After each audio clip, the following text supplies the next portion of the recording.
देवउठनी एकादशी की कथाएं जानिए। पूजन विधि। श्री हरि को कैसे जगाएं। एक राजा के राज्य में सभी लोग एकादशी का व्रत रखते थे। प्रजा तथा नौकर चाकरों से लेकर पशुओं तक को एकादशी के दिन अन्न नहीं दिया जाता था। एक दिन किसी दूसरे राज्य का एक व्यक्ति राजा के पास आकर बोला, महाराज कृपा करके मुझे नौकरी पर रख लें।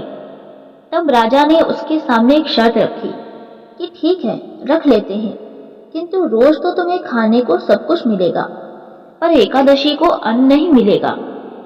उस व्यक्ति ने उस समय हाँ कर ली, पर एकादशी के दिन जब उसे फलाहार का सामान दिया गया तो वह राजा के सामने जाकर गिड़गिड़ाने लगा, महाराज इससे मेरा पेट नहीं भरेगा, मैं भूखा ही मर जाऊंगा, मुझे अन्न दे दो।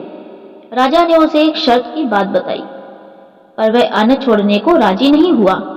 तब राजा ने उसे आटा दाल चावल आदि दिए।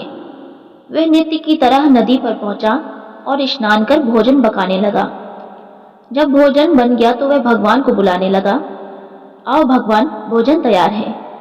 उसके बुलाने पर पीतांबर धारण किए भगवान चतुर्भुज रूप में आ पहुंचे तथा प्रेम से उसके साथ भोजन करने लगे।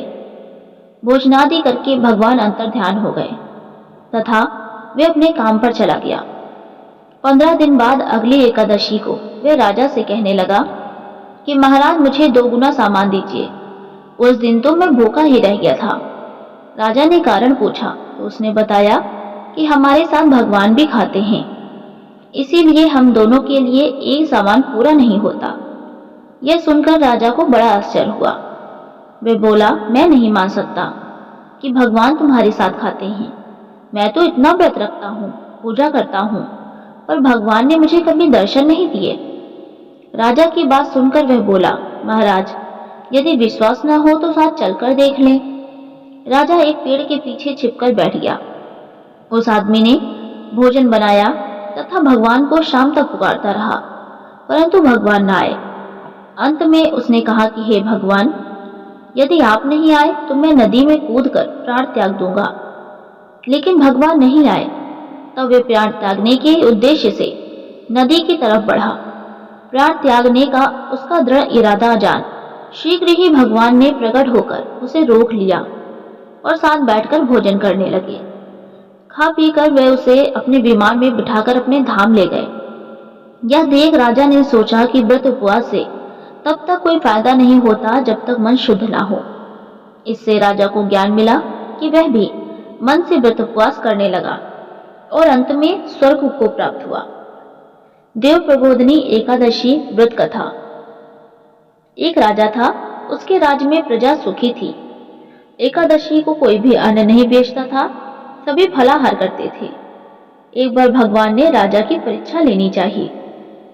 भगवान ने एक सुंदरी का रूप धारण किया तथा सड़क पर बैठ गए।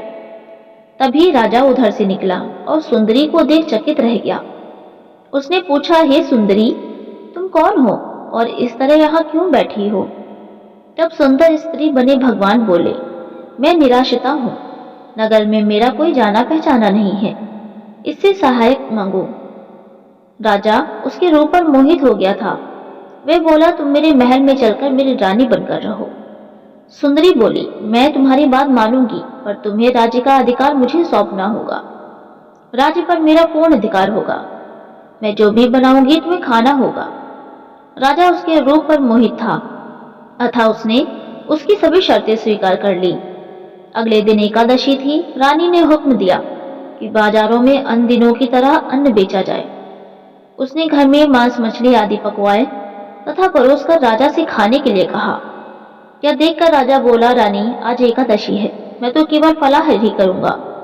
तब रानी ने शर्त की याद दिलाई और बोली, या तो खाना खाओ, नहीं तो मैं बड़े राजकुमार का सिर काट लूंगी। राजा ने अपनी स्थिति बड़ी रानी से कही तो रानी बोली, महाराज धर्म न छोड़ें, बड़े राजकुमार का सिर दे दे। पुत्र तो फिर मिल जाएगा पर धर्म नहीं मिलेगा। इसी दौरान बड़ा राजकुमार खेलकर आ गया। माँ की आंखों में आंसू देखकर वह रोने का कारण पूछने लगा तो माँ ने उसे सारी वस्तु स्थिति बता दी। तब वह बोला, मैं सिर देने के लिए तैयार हूँ, पिताजी के धर्म की रक्षा होगी, जरूर होगी।